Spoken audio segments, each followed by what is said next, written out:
Hello. सबसे पहले तो दिलीप भैया को हम लोग सब थैंक यू बोलना चाहेंगे, क्योंकि अन्याय तो एस्पिरेंट्स के साथ शुरू से होता रहा है, पर हम लोगों को कभी आवाज़ नहीं मिली। इस बार एक आवाज़ मिली है, तो हम लोग चाहेंगे कि बीपीएससी में सुधार हो, क्योंकि ये जिस तरीके से काम चल रहा है बीपीएससी के अंदर, ये बिल्कुल भी एक कॉन्स्टिट्यूशनल बॉडी के हिसाब से तो बिल्कुल भी काम नहीं कर रहा है। क्योंकि हम लोग बिल्कुल भी मायोपिक होकर इन सब चीज़ों को नहीं देख सकते हैं कि हाँ, अभी हमारे सामने 67th का मुद्दा है तो हम लोग सिर्फ 67th के बारे में सोचें और फिर बाकी का सब कुछ छोड़ दें। अगर अभी आप पिछले कुछ दिनों में देखेंगे तो जिस तरीके से काम चल रहा है वहाँ पे, तो वो बिल्कुल भी एक्सेप्टेबल नहीं है। जैसे मैं पहला मुद्दा ये उठाना चाहूँगी और मैं सब स्टूडेंट्स को यही बोलूँगी कि आप लोग प्लीज़ मायोपिक होके मत देखिए कि आपके सामने सिर्फ एक 67th है, उसके बारे में सोच लिया तो पीछे क्या हुआ उससे भी कोई फ़र्क नहीं पड़ता है, आगे क्या होने वाला है उससे भी कोई फ़र्क नहीं पड़ता है। ऐसे नहीं चलता है। हम लोगों को हर चीज़ के बारे में होलिस्टिकली सोचना पड़ेगा। जैसे अभी कुछ दिन पहले नवंबर के महीने में ही पंचायत ऑडिटर, ऑडिट ऑफिसर और सीडीपीओ का एग्ज़ाम हुआ था। जिस तरीके से इस तीनों एग्ज़ाम को लिया गया है, क्या ये बिल्कुल भी एक्सेप्टेबल है? अब क्योंकि इसमें बच्चों की संख्या कम थी तो बच्चों ने बिल्कुल भी कुछ नहीं कहा, मगर क्या ये जिस तरीके से एग्ज़ाम लिया गया है, लगातार एग्ज़ाम लिया गया है और जिस बच्चे का तीनों का प्रीलिम्स निकला हुआ रहा होगा, उनका तो एक अपॉर्चुनिटी चला गया। किस तरीके से एग्ज़ाम लिया गया है? बिल्कुल लगातार। सीडीपीओ का एग्ज़ाम मैंने दिया है बिल्कुल कंटिन्यूअसली, 9-9 घंटे बैठ के, एक दिन में 2 पेपर लिया जा रहा है। किस कॉन्स्टिट्यूशनल बॉडी में इस तरीके से एग्ज़ाम लिया जाता है? और हम लोग सब चुप हैं क्योंकि हम लोगों को लगता है कि ठीक है, हम अकेले नहीं हैं, हम लोग सब हर किसी को बोलना पड़ेगा, क्योंकि इस तरीके से इसके मन में जो मन में आता रहेगा वो ये लोग करते रहेंगे और हम लोग पिसते रहेंगे। हम लोगों का एक अपॉर्चुनिटी चला गया। और हर ऑडिट ऑफिसर में और सीडीपीओ, ये दोनों बिल्कुल अलग अलग ऑप्शनल, लिमिटेड ऑप्शनल सब्जेक्ट्स था इसमें, और लगातार कंटिन्यूअसली एग्जाम लिया गया है। क्या इसके बारे में नहीं हम लोगों को बोलना चाहिए? अभी 67th में जो हो रहा है, हम लोगों को इस पे भी, और जो लोग भी बोल रहे हैं रिवाइज्ड रिजल्ट, उनको ये बात सोचनी चाहिए कि जिन बच्चों ने पैसे दिए हैं उनका प्रीलिम्स निकल चुका है, वो मेंस में आपको बाहर कर देंगे, वो इंटरव्यू में आपको बाहर कर देंगे। तो जिन किसी का भी निकल गया है वो ये मत सोचें कि हाँ मेरा निकल गया है तो एग्जाम हो जाना चाहिए। ठीक है, आप एग्जाम कराइए, मगर फेयर तरीके से। और क्या मतलब इस 67th में आपको एसडीएम और डीएसपी के पोस्ट हैं, ठीक है? तो जिन लोगों ने पैसे दिए हैं वो इसी पोस्ट पे जाएंगे और इस पोस्ट पे जाके वो वापस से इसी सोसाइटी में आने वाले हैं और फिर ये वापस से करप्शन करेंगे। आज हम हमेशा बहुत क्रिंज करते हैं कि हाँ मेडिकल में इतनी प्रॉब्लम है, मेडिकल में उतनी प्रॉब्लम है, ये नहीं किया जाता है, इतना महंगा है। क्यों महंगा है? क्योंकि उसकी पढ़ाई महंगी है। सेम चीज़ यहाँ पे भी हो रहा है। जो बच्चा इतने पैसे दे करके उस पोस्ट पे जाएगा, क्या वो उगाही नहीं करेगा? और वो उगाही कहाँ से करेगा? सोसाइटी से ही करेगा। तो अगर सब कुछ क्लियर होना है तो क्लियर हो जाए। और जिन किसी का भी निकल गया वो ये मत सोचें कि वो मेंस में बाहर नहीं होंगे, वो इंटरव्यू में, हाँ मेरी बातें सिर्फ उसी को बुरी लगेंगी जिनका कंफर्म है एक सीट। और आप समझ सकते हैं कि मैं कहाँ बोल रही हूँ। अगर धांधली हुई है तो हर लेवल पे होगी, एक लेवल पे नहीं होगी। तो इससे अच्छा है कि हम लोग जो रिवाइज्ड रिजल्ट की बात कर रहे हैं उससे बेटर होगा कि कमीशन 67th और 68th दोनों की वैकेंसी क्लब करे, दोनों का एक बार में ये निकाले। और जब तक टाइम मिलता है, जो जैसे 68th का एग्ज़ाम 12 फरवरी को शेड्यूल्ड है, उसी डेट पे एग्ज़ाम हो और उसके बाद फिर जब तक टाइम मिलता है तब तक सीबीआई इंक्वायरी की जाए, क्योंकि जो धांधली हो रही है वो कंटिन्यू रहेगी, वो ख़त्म नहीं होने वाली है। तो मायोपिक होकर सोचने से बेटर होगा कि हम लोग होलिस्टिकली सोचें। और उसके बाद 68th में क्या कहा गया है कि नेगेटिव मार्किंग इंट्रोड्यूस की जाएगी, मल्टीपल शिफ्ट्स में एग्जाम होगा। इन सब चीज़ों के बारे में कौन बोलेगा? हम लोग एक चीज़ गलत नहीं है बीपीएससी के अंदर, हर चीज़ गलत चल रही है और हम लोग चुपचाप सिर्फ एक चीज़ के बारे में बात करके चुप हैं। 68th में कहा गया है कि मल्टीपल, यानी कि आप परसेंटाइल इंट्रोड्यूस करेंगे, आप निगेटिव भी इंट्रोड्यूस करेंगे। तो आपको एक शिफ्ट में एग्जाम लेना पड़ेगा। किसी भी पीसीएस में ऐसा नहीं होता है कि यूपीएससी का एग्जाम, यूपीएससी के पास जब इतने बच्चे एग्जाम देते हैं, देश के अलग अलग शहरों में एग्जाम होता है, वो कंडक्ट करा सकती है। आपको फंडिंग मिलती है ना, आप क्यों नहीं एग्जाम कंडक्ट करा सकते हैं? और जहां तक रही बात निगेटिव मार्किंग की, तो ठीक है, आप इंट्रोड्यूस करिए, आप 150 और के 150 मार्क्स पे इंट्रोड्यूस करिए। और आपको ये जो ई ऑप्शन है आपको ये हटाना पड़ेगा।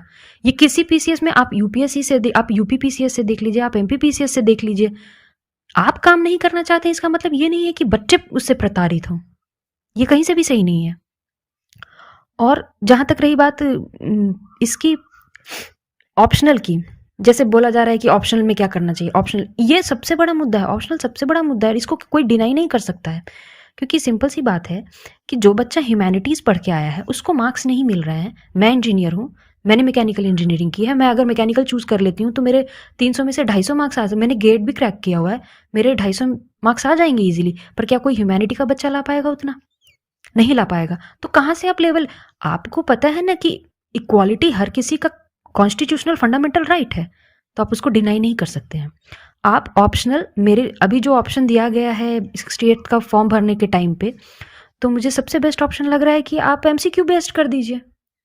उसमें ह्यूमैनिटीज़ के बच्चों को भी कोई प्रॉब्लम नहीं होगी, साइंस के बच्चों को भी कोई प्रॉब्लम नहीं होगी, हर कोई सेटिस्फाइड रहेगा।